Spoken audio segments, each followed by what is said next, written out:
GPSC Gujarat. નમસ્કાર વિદ્યાર્થી મિત્રો, વર્ચ્યુઅલ ક્લાસરૂમ ટ્રેનિંગ પ્રોગ્રામમાં હું આપનું હાર્દિક સ્વાગત કરું છું. મારું નામ હિતેશ એન ચૌધરી. હું અંકલેશ્વર આઈટીઆઈમાં વાયરમેન ટ્રેડમાં સુપરવાઇઝર ઇન્સ્ટ્રક્ટર તરીકે ફરજ બજાવું છું. આજે આપણે મેગર અને અર્થ ટેસ્ટરની રચના અને તેના કાર્ય વિશે જોઈશું. મેગર અને અર્થ ટેસ્ટર. મેગર અને અર્થ ટેસ્ટર એ રેઝિસ્ટન્સ મેઝરિંગ ઇન્સ્ટ્રુમેન્ટના પ્રકાર છે. હવે આજના ટોપિકની અંદર આપણે જોઈશું રેઝિસ્ટન્સ મેઝરિંગ ઇન્સ્ટ્રુમેન્ટની વ્યાખ્યા અને તેના પ્રકારો, મેગરની રચના કઈ રીતે, મેગર કઈ રીતે કાર્ય કરે છે અને મેગરનો ઉપયોગ. પછી આપણે જોઈશું અર્થ ટેસ્ટર. અર્થ ટેસ્ટરની રચના, તેનું કાર્ય અને તેનો ઉપયોગ. Resistance measuring instrument. તો રેઝિસ્ટન્સ મેઝરિંગ ઇન્સ્ટ્રુમેન્ટ કોને કહેવાય? જે ઇન્સ્ટ્રુમેન્ટ વીજ અવરોધના માપન માટે વપરાય તેવા ઇન્સ્ટ્રુમેન્ટને રેઝિસ્ટન્સ મેઝરિંગ ઇન્સ્ટ્રુમેન્ટ કહેવાય. હવે આપણે જોઈશું રેઝિસ્ટન્સ એટલે શું. જ્યારે સર્કિટમાંથી કરંટ પસાર થાય છે ત્યારે જે ઇલેક્ટ્રોન હોય છે તે ઇલેક્ટ્રોનને સંપૂર્ણ રીતે પ્રવાહ પસાર થવા દેતા નથી, તેની વચ્ચે અવરોધ ઉત્પન્ન થાય છે. તો આ જે અવરોધ ઉત્પન્ન થાય છે તેને કહેવામાં આવે છે રેઝિસ્ટન્સ. રેઝિસ્ટન્સ મેઝરિંગ ઇન્સ્ટ્રુમેન્ટના પ્રકારો: ઓહમ મીટર, મેગર અને અર્થ ટેસ્ટર. મેગર. મેગરનો ઉપયોગ અતિ ઉચ્ચ મૂલ્યના અવરોધની કિંમત માપવા માટે થાય છે. હવે અતિ ઉચ્ચ મૂલ્ય કિંમત એટલે શું? કે જેની કિંમત આપણી મેગા ઓમમાં હોય છે. ધારો કે 1 મેગા ઓમ, 2 મેગા ઓમ, આવી જે ઉચ્ચ કિંમતની મૂલ્ય હોય તેના જેવી આપણે અવરોધની કિંમત માપવી હોય ત્યારે આપણે મેગરનો ઉપયોગ કરવામાં આવે છે. મેગરને ઇન્સ્યુલેશન ટેસ્ટર તરીકે પણ ઓળખવામાં આવે છે, કારણ કે આપણે જ્યારે મેગર વડે જ્યારે કોઈપણ ઇન્સ્ટ્રુમેન્ટમાં આપણે રેઝિસ્ટન્સ માપીએ છીએ ત્યારે રેઝિસ્ટન્સ કોનું માપવામાં આવે? ઇન્સ્યુલેશનનું. એટલે આપણે એને ઇન્સ્યુલેશન ટેસ્ટર તરીકે પણ ઓળખવામાં આવે છે. મેગરના મુખ્ય પ્રકારો બે છે, એનાલોગ પ્રકારનું અને ઇલેક્ટ્રોનિક્સ. એનાલોગ પ્રકારનું મેગર એટલે શું અને ઇલેક્ટ્રોનિક્સ પ્રકારનું મેગર એ હવે આપણે નેક્સ્ટમાં જોઈશું. એનાલોગ પ્રકારનું મેગર. એનાલોગ પ્રકારના મેગરની રચનાના એમાં મુખ્ય 3 ભાગનો સમાવેશ થાય છે: ઓહમ મીટર, ડીસી જનરેટર અને ક્રેન્કિંગ સિસ્ટમ. એનાલોગ પ્રકારના મેગરની રચના. એનાલોગ પ્રકારના મેગરની રચનામાં આપણે આકૃતિમાં જોઈએ તે પ્રમાણે એને એનાલોગ કેમ કહેવામાં આવે છે? એનું કારણ છે કે જ્યાં તમારો પોઇન્ટર હોય છે અને ત્યાં જે સ્કેલ હોય છે એ સ્કેલ ઉપર તમારા આંકડા અંકિત કરેલા હોય છે. જેવી રીતે તમે જોઈ શકો છો 0, 5, 25, 50, 100, 300 અને ઇન્ફિનિટી. આ જે તમારો સ્કેલ છે એ સ્કેલ તમારો એનાલોગ ઉપર હોય છે, એટલે આને એનાલોગ પ્રકારનું મેગર કહેવામાં આવે છે. Ohm metre. ઓહમ મીટરની રચના માટે એક સ્પિન્ડલ હોય છે. એ સ્પિન્ડલ ઉપર 2 કોઇલ રાખવામાં આવે છે. આ કોઇલને 90 ડિગ્રી ઉપર ફિટ કરેલી હોય છે. એ કોઇલમાં તમારી એક કોઇલ કરંટ કોઇલ તરીકે ઓળખાય છે અને બીજી કોઇલ તમારી પ્રેશર કોઇલ તરીકે ઓળખવામાં આવે છે. જે કરંટ કોઇલ છે એનું જોડાણ જે આપણે બાહ્ય સર્કિટની અંદર જે અવરોધ માપવાનો હોય તે અવરોધની સિરીઝમાં એક કરંટ કોઇલનું જોડાણ કરવામાં આવે છે. કરંટ કોઇલની સિરીઝમાં એક ઓછી કિંમતનો રેઝિસ્ટન્સ જોડવામાં આવે છે અને પ્રેશર કોઇલ એ ઉચ્ચ અવરોધના રેઝિસ્ટન્સ R1 જે સિરીઝમાં જોડી જનરેટરની પેરેલલમાં એનું જોડાણ કરવામાં આવે છે. DC generator. DC generator C type permanent મેગ્નેટની વચ્ચે ડીસી જનરેટરનું આર્મેચર મૂકેલો હોય છે. એટલે કે જે પરમેનન્ટ મેગ્નેટ હોય છે, એટલે પરમેનન્ટ મેગ્નેટ કોને કહેવાય? જે મેગ્નેટની મદદથી આપણને પરમેનન્ટ એટલે કાયમી આપણે એમાંથી ચુંબકીય ક્ષેત્ર મળી રહે તેવા મેગ્નેટને આપણે પરમેનન્ટ મેગ્નેટ કહેવામાં આવે છે. આ પરમેનન્ટ મેગ્નેટના મુખ્ય 2 ધ્રુવો હોય છે, નોર્થ અને સાઉથ, જેને આપણે અંગ્રેજી મૂળાક્ષર એન અને એસ એ પ્રકારે ઓળખવામાં આવે છે.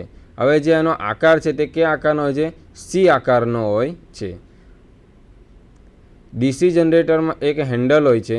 હવે એ હેન્ડલને આપણે રેટેડ સ્પીડ એટલે 160 RPM પર ફેરવીએ તો એમાં ડીસી સપ્લાય ઉત્પન્ન થાય છે. હવે RPM એટલે શું?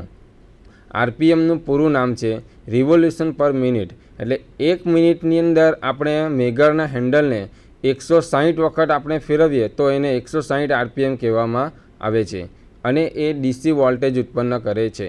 હવે જે ડીસી વોલ્ટેજ કેટલા ઉત્પન્ન કરે છે તે મેગરના રેટિંગ ઉપર આધાર રાખે છે. ધારો કે મેગર તમારું 500 વોલ્ટનું હોય તો મેગર તમારા 500 વોલ્ટ ડીસી ઉત્પન્ન કરે છે.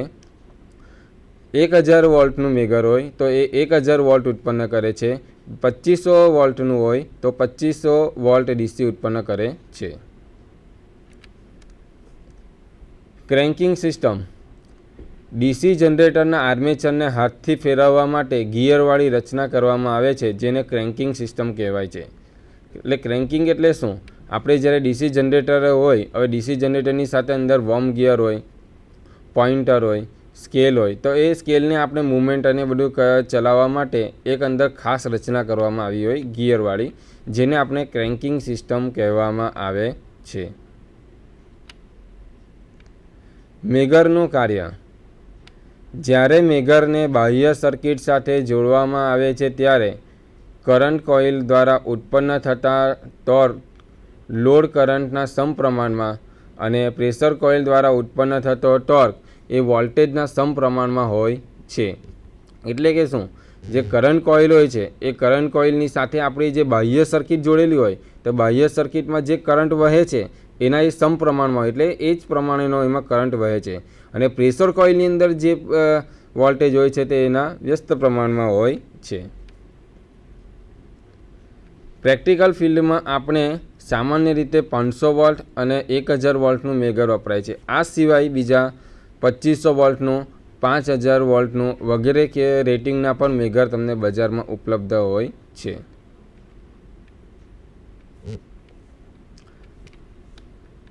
મેગર ઉપર 100 મેગા ઓહ્મનું રેટિંગ હોય છે. આ રેટિંગ મેગા ઓહ્મની અંદર હોય છે. મેગા ઓહ્મ એટલા માટે હોય છે કે જેનો અવરોધ હોય તેની કિંમત ઓહ્મમાં હોય છે, પણ આ જે મેગર છે તેની કિંમત મોટી રેન્જની અંદર કરવામાં આવે છે, એટલે આપણે તેની મેગર ઉપર એની કિંમત મેગા ઓહ્મમાં દર્શાવેલી હોય છે. મેગરનું કનેક્શન. મેગર ઉપર મુખ્યત્વે બે ટર્મિનલ હોય છે. એક ટર્મિનલ ઉપર E લખેલું હોય છે અને બીજા ટર્મિનલ ઉપર L લખેલું હોય છે. ઈનો મતલબ શું? ઈ એટલે અર્થ સાથેનું કનેક્શન કરવું. L એટલે શું? લાઈવ સાથેનું કનેક્શન કરવું.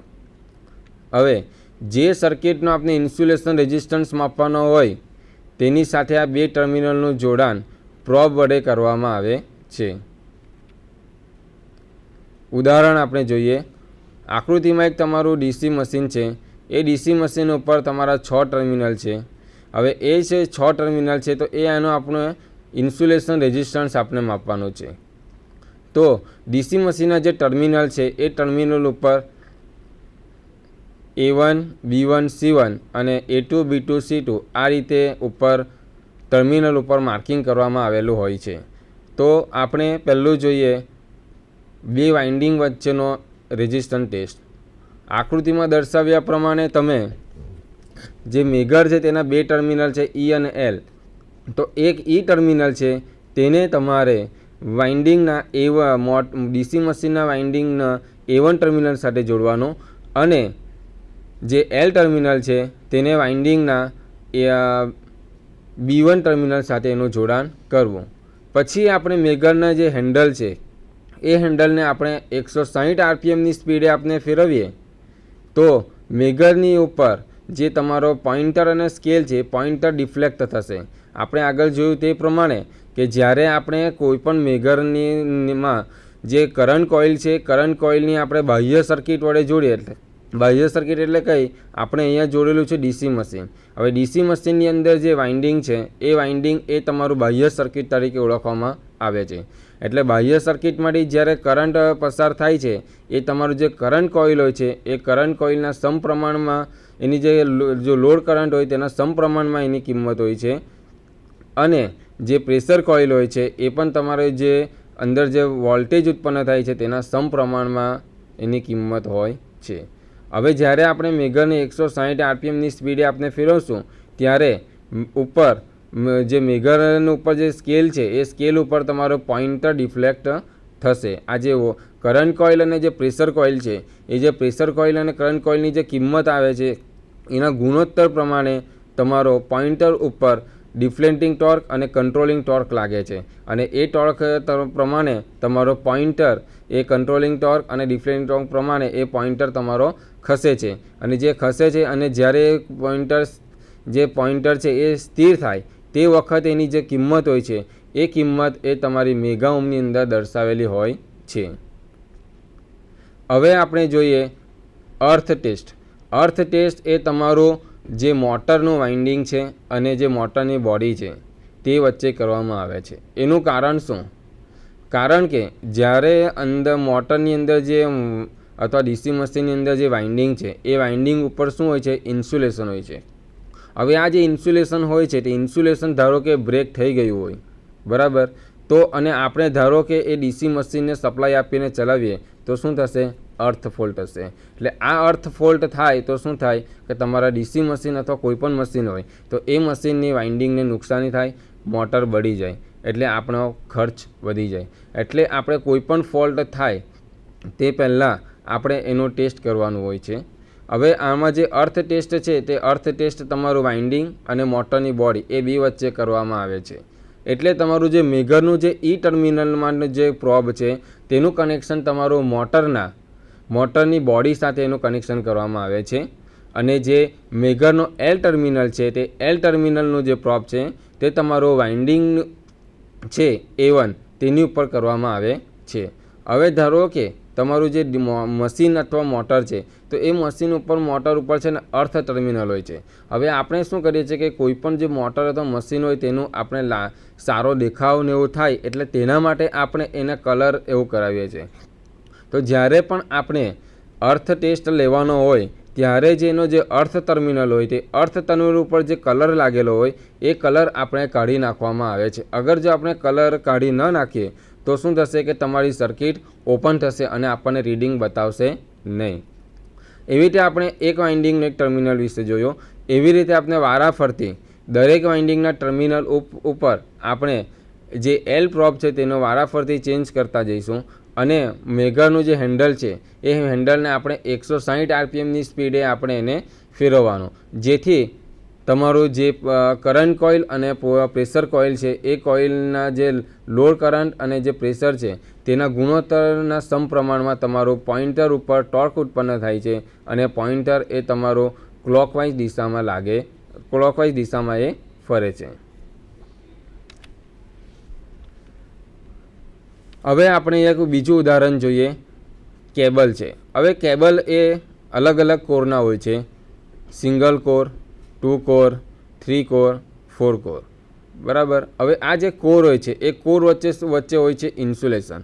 હવે આ ઇન્સ્યુલેશન પણ જો કેબલમાં આપણે લાંબા સમય મર્યાદામાં આપણે એનો ઉપયોગ કરીએ અને કેબલમાંથી જ્યારે કરંટ પસાર થાય છે ત્યારે એક જે કરંટ હોય છે એ કરંટની હીટિંગને લીધે એનું અસર ઇન્સ્યુલેશન ઉપર થાય છે, અને જો હીટિંગની જો કિંમત અથવા વેલ્યુ વધારે હોય તો એ ઇન્સ્યુલેશન સમય જતાં એ નબળું પડે છે, અને એ નબળું પડે છે એટલે શું થશે કે એમાં કોઈપણ પ્રકારનું બ્રેકડાઉન એટલે ક્રેક અથવા કોઈપણ પ્રકારની ખામી ઉત્પન્ન થશે.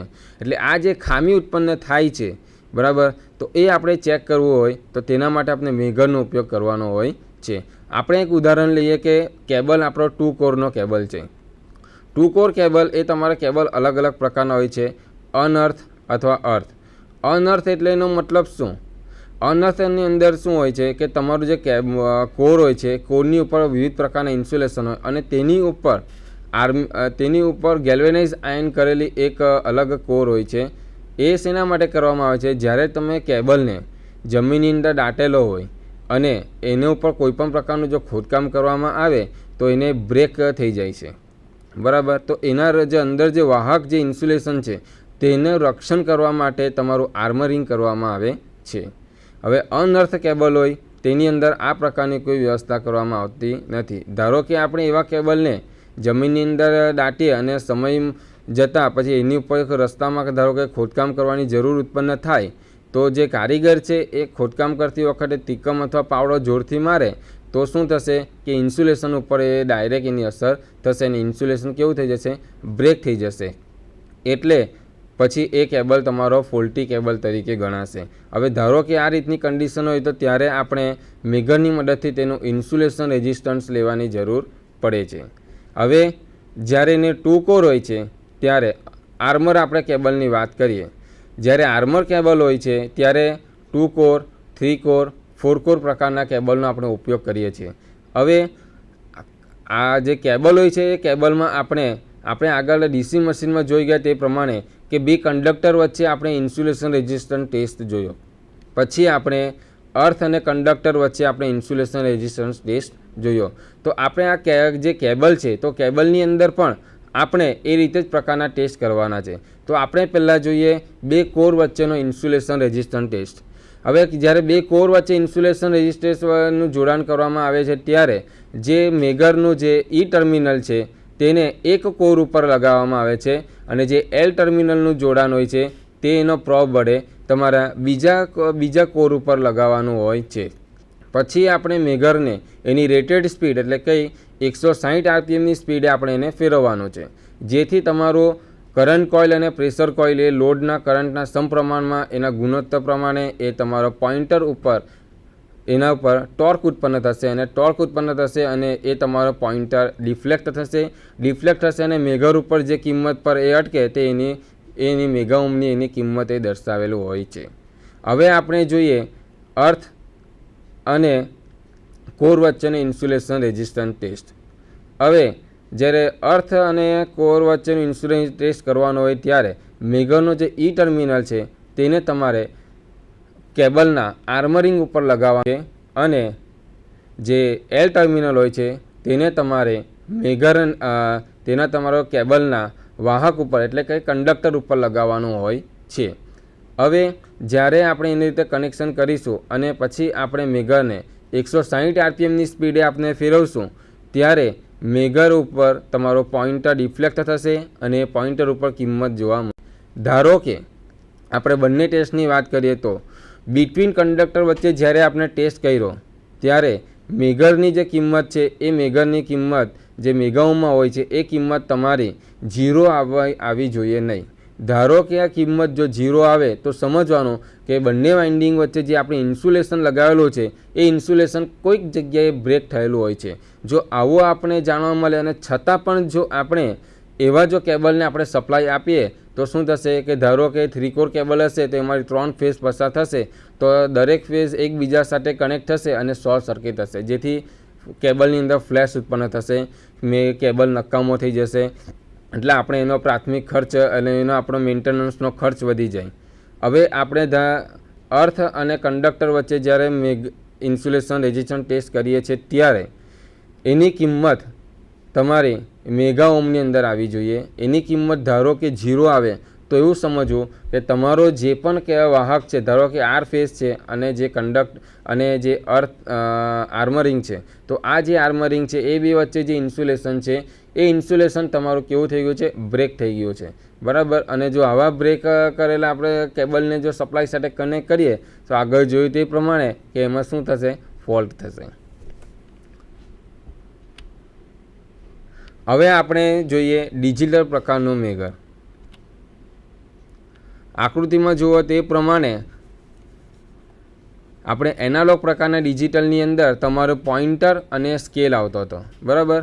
હવે આ જે ડિજિટલ પ્રકારનું ઇલેક્ટ્રોનિક્સ મેગર હોય છે તેની અંદર તમારો સ્કેલ તો હોય છે પણ એ સ્કેલમાં તમારો કોઈપણ પ્રકારનો પોઇન્ટર હોતો નથી અને જે તમારા આંકડા હોય છે એ આંકડા તમારા ડિજિટલ એટલે કે આલ્ફાબેટ આપણો 1 થી 0 થી 9ની અંદર જે આંકડા આવે છે તે ઉપર દર્શાવેલા હોય છે. હવે આપણે પહેલાંમાં જોયું તે પ્રમાણે કે મેગરની અંદર જે ટર્મિનલ હોય છે એટલે અહીંયા ઈ ટર્મિનલ હોય છે, અહીંયા મુખ્ય 3 ટર્મિનલ અહીંયા તમારા આપેલા છે. એક લાઈવ ટર્મિનલ છે, એક ગ્રાઉન્ડ છે અને અર્થ છે. હવે આપણે ઇલેક્ટ્રોનિક્સ મેજરની રચના કઈ રીતે છે આપણે ટેલિસ્કોપ ઉપર આપણે એને જોઈશું. Digital instrument. હાલમાં એનાલોગ ઇન્સ્ટ્રુમેન્ટને બદલે ડિજિટલ ઇન્સ્ટ્રુમેન્ટનો ઉપયોગ વધારે થાય છે. એનું કારણ છે એનાલોગ ઇન્સ્ટ્રુમેન્ટની અંદર તમારો જે પોઇન્ટર અને સ્કેલ હોય છે એ સ્કેલ ઉપર તમારા આંકડા જે લખાવેલા હોય છે એ તમારા એનાલોગ પ્રકારના હોય છે અને ડિજિટલ પ્રકારના મીટરની અંદર તમે જે પણ પ્રકારનું રીડિંગ લો છો એ રીડિંગ તમને ડાયરેક્ટ ડિજિટના રૂપમાં જોવા મળે છે. એટલે કે તમારું જે માપવાની જે એક્યુરેસી છે એ એક્યુરેસી તમને આ ડિજિટલ પ્રકારના ઇન્સ્ટ્રુમેન્ટની અંદર તમને વધારે જોવા મળે છે. આપણે કોઈ પણ કાર્ય કરવાનું હોય તે કાર્ય કરવા માટે આપણે એક્યુરેસીવાળું કાર્ય કરવું પડે. એટલે આપણે વ્યવહારની અંદર જે ડિજિટલ પ્રકારના ઇન્સ્ટ્રુમેન્ટ હોય તેનો આપણે વ્યવહારમાં વધારે ઉપયોગ કરીએ છીએ. વત્તા બીજું શું હોય છે કે એનાલોગ પ્રકારના જે ઇન્સ્ટ્રુમેન્ટ હોય છે એ ઇન્સ્ટ્રુમેન્ટ ઉપર જ્યારે ડિફ્લેટિંગ અને કંટ્રોલિંગ ટોર્કમાં જો તફાવત હોય તો જેની કિંમત જે આપણને જોવા મળે છે એ જે કિંમત છે એ કિંમત પરફેક્ટ એટલે માપ રહેતી નથી, જેથી આપણે રીડિંગની અંદર શું આવે છે, એરર આવે છે. જ્યારે આપણે ડિજિટલની અંદર એ તમારા ડિજિટના રૂપમાં તમને જોવા મળે છે.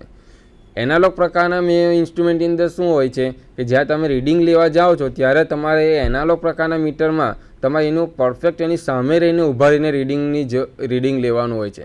ધારો કે તમે થોડા પણ આમ તેમ ક્રોસ થઈને જો એનું રીડિંગ લેવા જાઓ એટલે પોઇન્ટરની વિરુદ્ધ દિશામાં તમે જેને રીડિંગ લેવો છો ત્યારે એની ઉપર જે તમારી જે કિંમત હોય છે એ કિંમત તમને પરફેક્ટ જોવા મળતી નથી. મતલબમાં થોડીક એરર તેની અંદર જોવા મળે છે. જ્યારે ડિજિટલ રૂપની અંદર તમને આ પ્રકારની કોઈ પણ એરર તમને જોવા મળતી નથી. બીજું કે જે એનાલોગ પ્રકારના ઇન્સ્ટ્રુમેન્ટ હોય છે તો એનાલોગ પ્રકારના ઇન્સ્ટ્રુમેન્ટની અંદર એની જે રચના હોય તેને લીધે એનો આકાર, એનું કદ વધારે હોય છે. જ્યારે ડિજિટલ પ્રકારના ઇન્સ્ટ્રુમેન્ટની અંદર એમાં ઇન્ટિગ્રેટ સર્કિટનો ઉપયોગ કરેલો હોય છે, એટલે કોમ્પેક્ટ સર્કિટ હોય છે આ બધી. એટલે આ સર્કિટને લીધે તમારી એ જે એનાલોગ પ્રકારના ઇન્સ્ટ્રુમેન્ટ હોય છે તેની ડિજિટલ પ્રકારના ઇન્સ્ટ્રુમેન્ટની હોય છે એ તમારી સાઇઝ એની ઓછી થઈ જાય છે. હવે આપણે ઇલેક્ટ્રોનિક્સના મેજરના આપણે જે અંદર ભાગો છે તેના વિશે ચર્ચા કરીશું. જેમાં એક છે transformer, rectifier circuit, sensing circuit, range network circuit, display circuit. Transformer electronics instrument હોય એ લો વોલ્ટેજ ઉપર કાર્ય કરે છે. લો વોલ્ટેજ એટલે કેટલા? 12 વોલ્ટ, 24 વોલ્ટ આવા વોલ્ટેજ હોય છે. હવે આ વોલ્ટેજ કઈ રીતે લાવવા એના માટે ટ્રાન્સફોર્મરનો ઉપયોગ કરવામાં આવે છે. ટ્રાન્સફોર્મર એક એવું સ્ટેટિક ડિવાઇસ હોય છે કે જે તમારા જે એસી સપ્લાય હોય એ જે આગળ પ્રાઇમરી સાઇડ 230 વોલ્ટેજ જોડવામાં આવે તો એની સેકન્ડરી સાઇડ તમને 12 વોલ્ટ મળે છે અથવા 24 વોલ્ટ મળે છે. એટલે કે ટ્રાન્સફોર્મર એ તમારું એવું સ્ટેટિક ડિવાઇસ છે જે વોલ્ટેજને એક લેવલથી બીજા લેવલમાં તમારો ટ્રાન્સફર કરે છે. આ વોલ્ટેજ આની અંદર જે ટ્રાન્સફોર્મર વપરાય છે એ સ્ટેપ ડાઉન પ્રકારનો ટ્રાન્સફોર્મર વપરાય છે. હવે આ જે ટ્રાન્સફોર્મર હોય છે એ ટ્રાન્સફોર્મરનું રેટિંગ તમારું 230 વોલ્ટ બાય 12 વોલ્ટનું હોય છે. એટલે કે પ્રાઇમરી સાઇડ તમે 230 વોલ્ટેજ આપો તો તમને સેકન્ડરી સાઇડ તમારે 12 વોલ્ટ મળે છે. આ રીતે તમારો 230 બાય 24 વોલ્ટનું પણ રેટિંગવાળું ટ્રાન્સફોર્મરનો ઉપયોગ થાય છે, જેની અંદર તમે પ્રાઇમરી સાઇડ 230 વોલ્ટેજ આપો અને તો તમને સેકન્ડરી બાજુ 24 વોલ્ટેજ મળે છે. Rectifier circuit. હવે ઇલેક્ટ્રોનિક સર્કિટ હોય છે. ઇલેક્ટ્રોનિક સર્કિટને કાર્ય કરવા માટે તમારું એસી સપ્લાયની જરૂર પડતી નથી, મતલબમાં ડીસી સપ્લાયની જરૂર પડે છે. હવે ડીસી સપ્લાય કેવી રીતે લાવવો? તો ડીસી સપ્લાય લાવવા માટે તમારે રેક્ટિફાયર સર્કિટનો ઉપયોગ કરવો પડે. હવે રેક્ટિફાયર સર્કિટ એ તમારી મુખ્યત્વે 3 પ્રકારની હોય છે: half wave rectifier, full wave rectifier અને બ્રિજ રેક્ટિફાયર. જ્યારે આ ડિજિટલ પ્રકારના ઇન્સ્ટ્રુમેન્ટની અંદર તમારો 4 વે એટલે કે ફૂલ વેવ બ્રિજ રેક્ટિફાયરનો ઉપયોગ કરવામાં આવે છે. આ સર્કિટ બનાવવા માટે તમને ડાયોડની જરૂર પડે છે. આ ડાયોડનું માપ તમારું IN4001 અને IN4007 કોડના તમારા ડાયોડનો ઉપયોગ કરવામાં આવે છે. આ ડાયોડના ઉપર 2 ટર્મિનલ હોય છે. એ ટર્મિનલ ઉપર તમારું કેથોડ અને એનોડ એ રીતે માર્કિંગ કરેલું હોય છે. હવે આ જે ડાયોડ અને કેપેસિટર યુક્ત રેક્ટિફાયર સર્કિટ નો ઉપયોગ થાય એટલે એનું શું? કેપેસિટર શેના માટે વપરાય છે?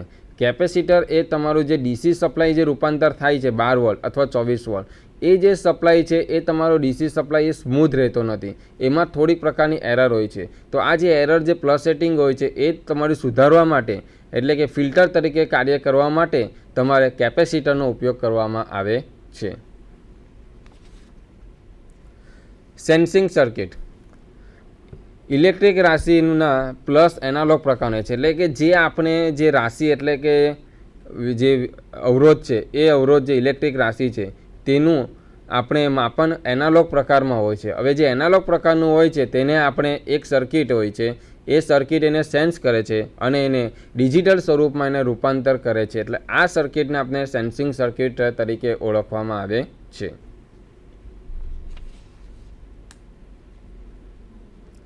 Range network circuit sensing circuit દ્વારા જ્યારે આપણને સિગ્નલ મળે છે, હવે આ સિગ્નલની ફ્રિકવન્સી લો હોય છે, તો લો ફ્રિકવન્સીને હાઈ ફ્રિકવન્સીમાં ફેરવવા માટે તમારે એમ્પ્લીફાયરનો ઉપયોગ કરવામાં આવે છે, એટલે કે એની કિંમત હોય છે તેને એમ્પ્લીફાય કરીને એને મોટા સિગ્નલમાં એનું રૂપાંતર કરવામાં આવે છે, જેના હારું તમારો LCR સર્કિટનો ઉપયોગ કરવામાં આવે છે. ડિસ્પ્લે સર્કિટ એટલે શું? જે તમારું ઇલેક્ટ્રોનિક્સ જે મેગર અથવા જે પણ ઇન્સ્ટ્રુમેન્ટ હોય તો તે તમારું જે ડિસ્પ્લે હોય છે, એટલે કે તમારા જે રીડિંગ તમને જોવા મળે છે એ બધી સર્કિટ તમારી ડિસ્પ્લે સર્કિટ તરીકે ઓળખવામાં આવે છે. આ જે ડિસ્પ્લે સર્કિટ હોય છે તો ડિસ્પ્લે સર્કિટની અંદર મુખ્યત્વે LED અને LCDનો ઉપયોગ થાય છે. LED એટલે શું? લાઇટ એમિટિંગ ડાયોડ, અને LCD એટલે શું? Liquid crystal display. હવે આ જે LED અને LCDનો ઉપયોગ કરીને આ જે આપણી રાશિ એટલે જે આપણે માપન કર્યું છે તેને ડિસ્પ્લે બોર્ડ ઉપર આપણે ડિજિટના રૂપમાં એટલે કે આંકડાના રૂપમાં આપણે એ જોવા મળે છે, તે સર્કિટને આપણે ડિસ્પ્લે સર્કિટ કહેવામાં આવે છે.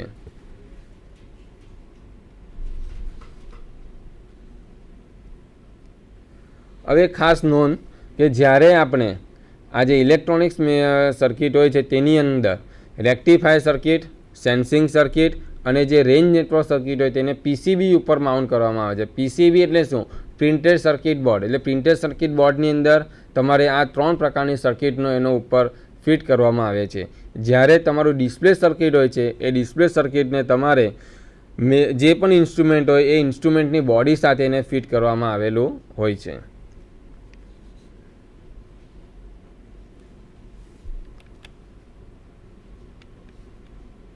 હવે ઇલેક્ટ્રોનિક્સ પ્રકારનું મેગર. આ જે ઇલેક્ટ્રોનિક્સ પ્રકારના મેગર હોય છે તેની અંદર એક સ્વિચ હોય છે, એ સ્વિચ તમારે પુશ બટન ટાઈપની હોય છે. પુશ બટન ટાઈપની સ્વિચ એટલે એ તમારી એક ટેસ્ટ સ્વિચ હોય, એ ટેસ્ટ સ્વિચને તમે દબાવો તો તમારે એમાં વોલ્ટેજ ઉત્પન્ન થાય છે.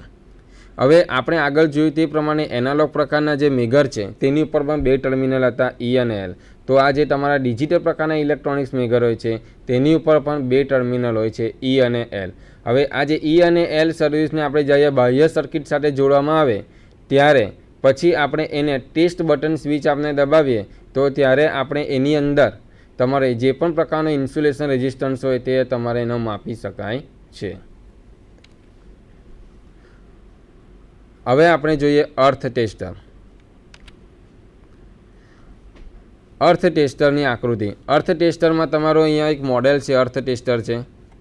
અર્થ ટેસ્ટર ઉપર મુખ્યત્વે 4 ટર્મિનલ હોય છે, P1, C1, P2, C2. P1 અને P એ પોટેન્શિયલ સર્કિટના ટર્મિનલ હોય છે, C એ ટર્મિનલ તમારા કરંટ કોઇલના ટર્મિનલ બહાર લાવવામાં આવેલા હોય છે.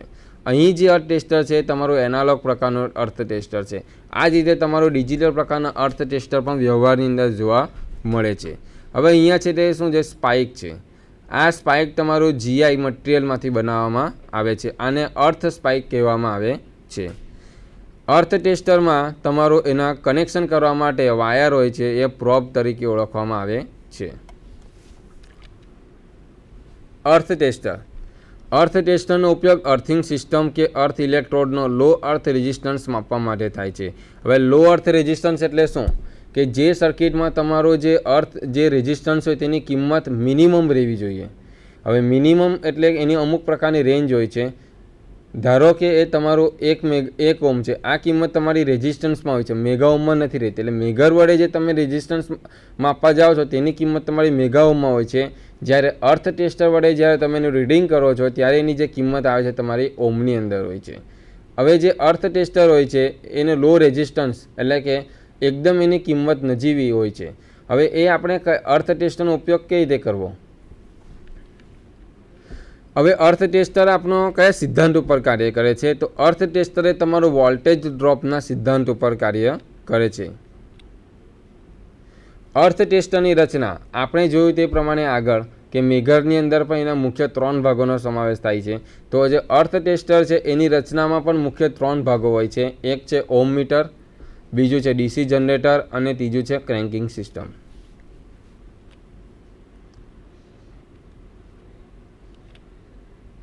ઓમ મીટરની રચનામાં એક સ્પિન્ડલ હોય છે એટલે ધરી હોય છે. એ ધરી ઉપર તમારા 2 કોઇલ હોય છે. એ 2 કોઇલ એટલે કઈ? એક કરંટ કોઇલ તરીકે ઓળખવામાં આવે છે અને બીજી કોઇલ તમારું પ્રેશર કોઇલ તરીકે ઓળખવામાં આવે છે. તો આ જે બંને કોઇલ છે તેને તમારા 90 ડિગ્રી ઉપર ઇલેક્ટ્રિકલી તમારું 90 ડિગ્રી ઉપર એને ફિટ કરવામાં આવેલી હોય છે.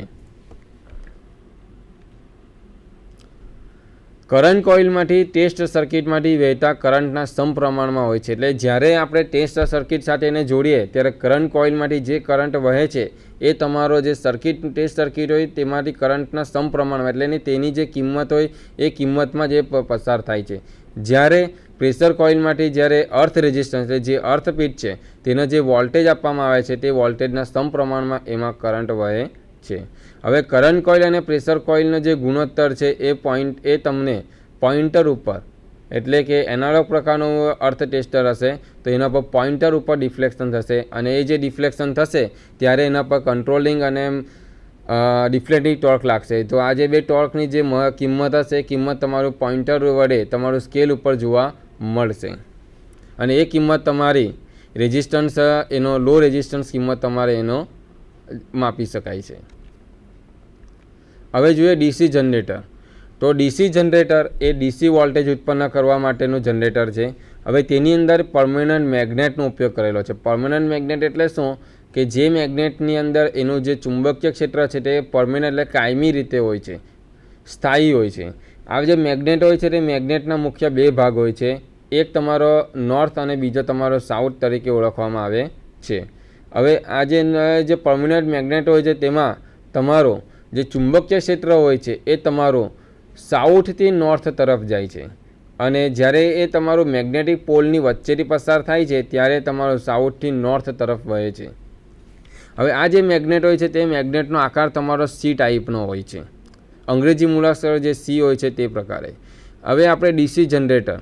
તો ડીસી જનરેટરમાં આપણું જે હેન્ડલ હોય છે એ હેન્ડલને આપણે રેટેડ સ્પીડ એટલે કે 160 આરપીએમની સ્પીડે આપણે ફેરવવાનું હોય છે અને તેના દ્વારા જે વોલ્ટેજ ઉત્પન્ન થાય છે એ વોલ્ટેજ તમારા ડીસી વોલ્ટેજ હોય છે.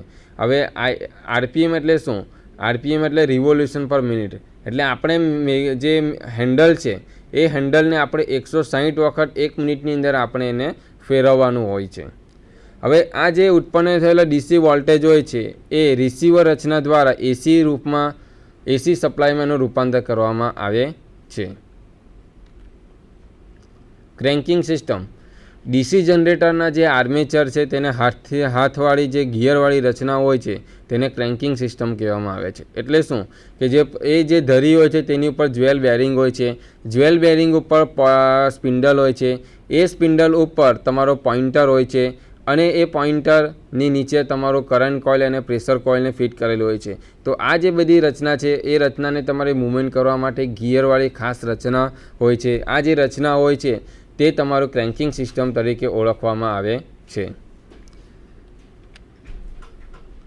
અર્થ રેઝિસ્ટન્સનું મેઝરમેન્ટ. હવે અર્થ રેઝિસ્ટન્સ કેવી રીતે માપવાનું? હવે અહીંયા આકૃતિમાં જુઓ તે પ્રમાણે તમારે અંદર 4 ટર્મિનલ હોય છે પણ અહીં 3 ટર્મિનલ છે. એનું કારણ શું હોય છે? કે જે P1 અને C1 જે કરંટ કોઇલ અને પોટેન્શિયલ કોઇલના જે છેડા છે એ જે છેડા હોય છે તેને આપણે શોર્ટ કરવાનો છે. આ જે મેથડ છે કન્વેન્શનલ મેથડ છે 3 પોઈન્ટ મેથડ. હવે 3 પોઈન્ટ મેથડની અંદર જે તમારું P1 અને C1ને શોર્ટ કરીને જે એક ટર્મિનલ હોય છે એ ટર્મિનલને તમારું વાયર એટલે કે પ્રોબ વડે જે અર્થ પીટનો આપણે રેઝિસ્ટન્સ માપવાનો હોય છે એ રેઝિસ્ટન્સ ઉપર એનું કનેક્શન કરવામાં આવે છે. પછી જે અર્થપીટનું જે રેઝિસ્ટન્સ જે માપવાનો અર્થપીટ છે તેનાથી 15 મીટરના દૂર અંતરે એક તમારો ઇલેક્ટ્રોડ રાખવામાં આવેલો છે. એ ઇલેક્ટ્રોડને તમારો પોટેન્શિયલ ઇલેક્ટ્રોડ તરીકે ઓળખવામાં આવે છે. હવે પોટેન્શિયલ ઇલેક્ટ્રોડથી કરંટ જે ત્રીજો ઇલેક્ટ્રોડ છે એ તમારો કરંટ ઇલેક્ટ્રોડ છે, તો તેનું અંતર તમારો 15 મીટરનું હોય છે. હવે એ રીતે આપણે જોઈએ તો કે અર્થપીટથી કરંટ ઇલેક્ટ્રોડ વચ્ચેનું અંતર કેટલું થાય, તો ટોટલ થશે 30 મીટર. અર્થ સિસ્ટમ કે જે અર્થ ઇલેક્ટ્રોડનો અવરોધ માપવા માટે અર્થને ઇન્સ્યુલેશનથી અલગ કરવામાં આવે છે. એટલે શું કે જ્યારે આપણે અર્થ રેઝિસ્ટન્સ માપવાનું હોય તો જે અર્થ રેઝિસ્ટન્સ માપવાનું હોય તે પીઠનું જે કનેક્શન આપણે જો કોઈપણ મશીન અથવા કોઈપણ મોટર એની સાથે જોડેલું હોય તો તેને આપણે સૌપ્રથમ છૂટું પાડવાનું હોય છે. નહીંતર શું થશે, જ્યારે આપણે સિસ્ટમમાંથી અર્થ કનેક્શન આપણે છૂટું પાડતા નથી ત્યારે શું થશે કે જ્યારે આપણે જે અર્થ જે સિસ્ટમ સાથે કનેક્ટ થયેલી છે તો તેનો પણ તમારો અહીંયા રેઝિસ્ટન્સ તમારો મેઝરમેન્ટ થઈ જશે. એટલે કે તમારી કિંમત જે માપવાની હોય છે એ કિંમત તમારું પરફેક્ટ વેલ્યુ તમને મળતી નથી. ટેસ્ટિંગ ઇલેક્ટ્રોડ એટલે ટેસ્ટ ઇલેક્ટ્રોડ એટલે શું કહ્યું આપણે, જે અર્થપીટનો માપવાનો છે તે અર્થ ઇલેક્ટ્રોડ. હવે આપણે આગળ જોયું તે પ્રમાણે કે 15 મીટરના અંતરે એક અર્થ સ્પાઇક એટલે કે આપણે સળિયોમાં ફિટ કરવાનો હોય છે, અને બીજો જે અર્થ સ્પાઇક છે તે પહેલાં સ્પાઇકથી 15 મીટરને અંતરે આપણે જમીનમાં એને ખોસવાનો હોય છે. હવે અર્થ સ્પાઇકની જે લંબાઈ હોય છે સામાન્ય રીતે 2 થી 3 ફૂટની હોય છે. તો આપણે અર્થ સ્પાઇકને જમીનની અંદર કેટલો નાખવો, અર્થ સ્પાઇકને જમીનની અંદર તમારે એને ઉપર ઓછામાં ઓછો 6 ઇંચ જેટલો ભાગ બહાર રહે તે રીતે તમારે એને જમીનની અંદર ખોસવાનો હોય છે. હવે જે અર્થ ટેસ્ટર હોય છે તેના ટર્મિનલને તમારું અર્થ ઇલેક્ટ્રોડ હોય છે તેની સાથે એનું કનેક્શન કરવાનું હોય છે, અને બાકીના 2 ટર્મિનલ, એક ટર્મિનલ તમારું પોટેન્શિયલ P અને બીજું છે તમારું કરંટ ઇલેક્ટ્રોડ C સાથે એનું અર્થ સ્પાઇકનું પ્રોબ એટલે કે વાયર વડે એનું જોડાણ કરવામાં આવે છે. હવે અર્થ ટેસ્ટરની અંદર મુખ્યત્વે 4 ટર્મિનલ હોય છે. એક ટર્મિનલ તમારું P1 ટર્મિનલ તરીકે ઓળખાય છે, બીજું તમારું C1 ટર્મિનલ તરીકે ઓળખાય છે, ત્રીજો ટર્મિનલ તમારો P2 ટર્મિનલ તરીકે ઓળખાય છે, અને ચોથો ટર્મિનલ તમારો C2 ટર્મિનલ તરીકે ઓળખાય છે. હવે જે આપણે 3 પોઈન્ટ મેથડની અંદર P1 અને જે C1 ટર્મિનલ છે તેને સાદા વાયરથી શોર્ટ કરવાનું હોય છે, અને એ જે શોર્ટ કરેલો છેડો છે તેને પછી તમારે જે અર્થ રેઝિસ્ટન્સ માપવાનો હોય તે અર્થ ઇલેક્ટ્રોડ સાથે તેનું જોડાણ કરવામાં આવે છે. હવે જ્યારે આપણે આગળ જોઈ ગયા તે પ્રમાણે કે અર્થ ઇલેક્ટ્રોડ, પોટેન્શિયલ ઇલેક્ટ્રોડ અને કરંટ ઇલેક્ટ્રોડ સાથે આપણે અર્થ ટેસ્ટરનું જોડાણ કરી દઈએ, ત્યારબાદ આપણે અર્થ ટેસ્ટરમાં આપણે જે હેન્ડલ છે તો એ હેન્ડલને આપણે 160 RPMની સ્પીડે આપણે એને ફેરવવાનો હોય છે. ત્યારે આપણે અર્થ અવરોધનું મૂલ્ય ડાયલ ઉપર એટલે કે સ્કેલ ઉપર તમારું સીધું જ ઓમની અંદર વાંચી શકાય છે. હવે અસરકારક મૂલ્ય મેળવવા માટે અલગ અલગ 3 થી 4 જગ્યાએ અર્થ સ્પાઇક ખોસી એવરેજ અવરોધ ગણવામાં આવે છે. એટલે શું કે જ્યારે આપણે કોઈપણ અર્થપીટનો રેઝિસ્ટન્સ માપવાનો હોય ત્યારે આપણે એની જે 3 અવલોકન લેવાના હોય છે. હવે પછી આપણે એનું 3 અવલોકનનો સરેરાશ કરવાનો હોય છે, અને સરેરાશ કરીને જે કિંમત તમારી આવે એ કિંમત એ તમારો ફાઇનલ તમારો જે અર્થપીટ છે તેની રેઝિસ્ટન્સની કિંમત તરીકે એને ગણવામાં આવે છે. સાવચેતી, કોઈપણ જે રેઝિસ્ટન્સ માપવા માટે આપણે જે ઇન્સ્ટ્રુમેન્ટનો ઉપયોગ કરીએ છીએ તેને વીજ સપ્લાયથી ડિસ્કનેક્ટ કરેલી રહેવી જોઈએ. એટલે કે જ્યારે આપણે સર્કિટમાંથી વીજ પ્રવાહ પસાર થતો નથી એટલે કે લાઇન ઓફ હોય છે ત્યારે જ આપણે તેનો ઉપયોગ કરવાનો હોય છે.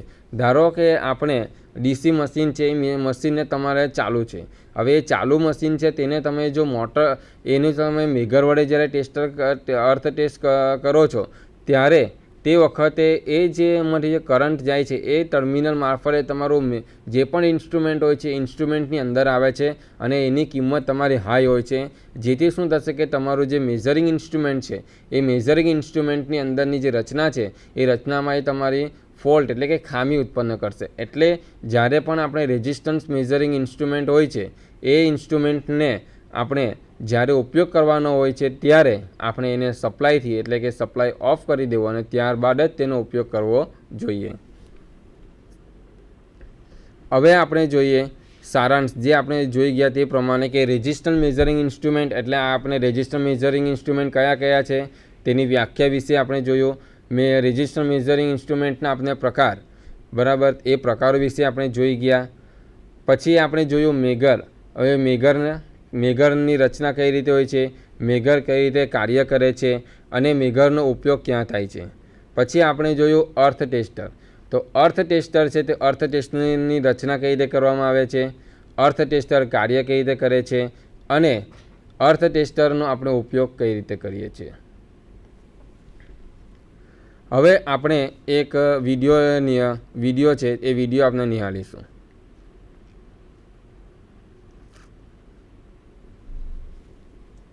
હવે અહીં જે વિડીયો છે એ વિડીયો તમારો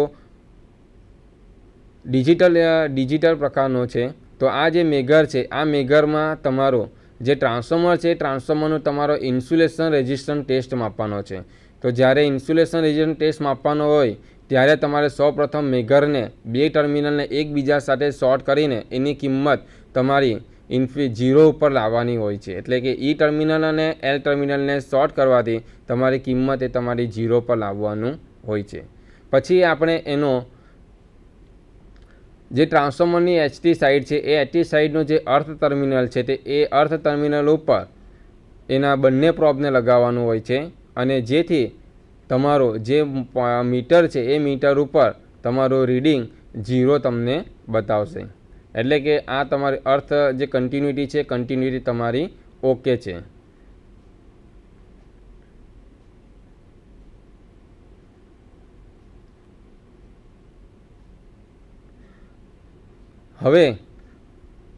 હવે જે ટ્રાન્સફોર્મરની એક્ટિવ સાઇડ છે તો એક્ટિવ સાઇડમાં આપણે અર્થ અને વાઇન્ડિંગ એટલે કે જે એક્ટિવ વાઇન્ડિંગ છે તે વચ્ચેનું ઇન્સ્યુલેશનની ટેસ્ટ માપવાનું છે. તે માટે તમારું જે મેગરનો જે ઈ ટર્મિનલ હોય છે તે ઈ ટર્મિનલને તમારે ટ્રાન્સફોર્મરની બોડી એટલે કે અર્થ સાથે એનું કનેક્શન કરી રાખવાનું હોય છે અને ત્યારબાદ એને 1 by 1 એટલે કે એક વખત આર ફેઝ પર, બીજી વખત વાય ફેઝ પર અને ત્રીજી વખત બી ફેઝના વાઇન્ડિંગ ઉપર એનું કનેક્શન કરવાનું હોય છે. અને જે રીતે આપણે કનેક્શન કરીએ તે રીતે આપણને એની કિંમત તમારી મેગા ઓહ્મની અંદર જોવા મળે છે.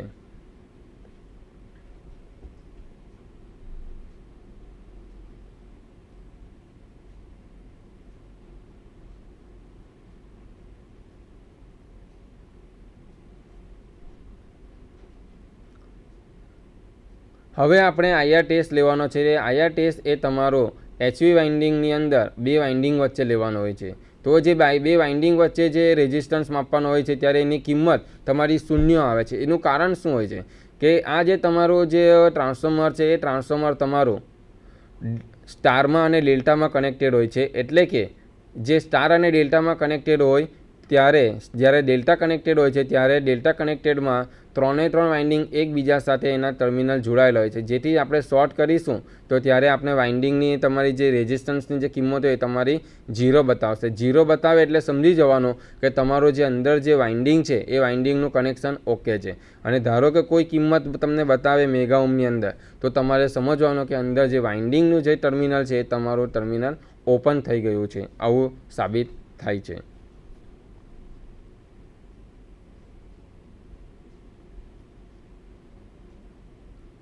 હવે આપણે આઈઆર ટેસ્ટ જોવાનો છે તે એચવી વાઇન્ડિંગ અને એલવી વાઇન્ડિંગ વચ્ચે હોય છે. એચવી વાઇન્ડિંગ એટલે શું? High voltage. અને એલવી વાઇન્ડિંગ એટલે શું? Low voltage. તો એચવી વાઇન્ડિંગમાં તમારો એક ટર્મિનલ મેગરનો ઈને આર ફેઝ પર લગાવવાનો હોય છે. તેવી જ રીતે જે એલ ટર્મિનલ હોય છે તેને તમારે એલવી વાઇન્ડિંગના આર ફેઝ ઉપર લગાવવાના હોય છે. જેથી તમારું જે રીડિંગ હશે એ રીડિંગ તમારે એની કિંમત મેગા ઓહ્મની અંદર તમને જોવા મળશે.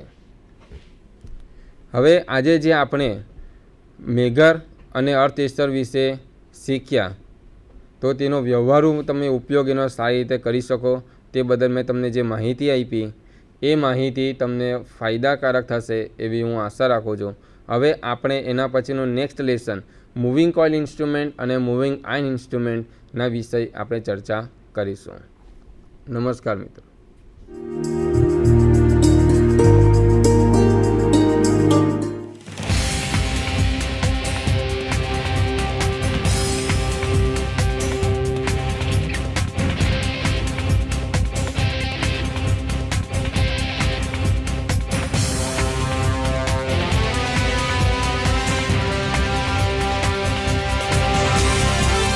વંદે ગુજરાત.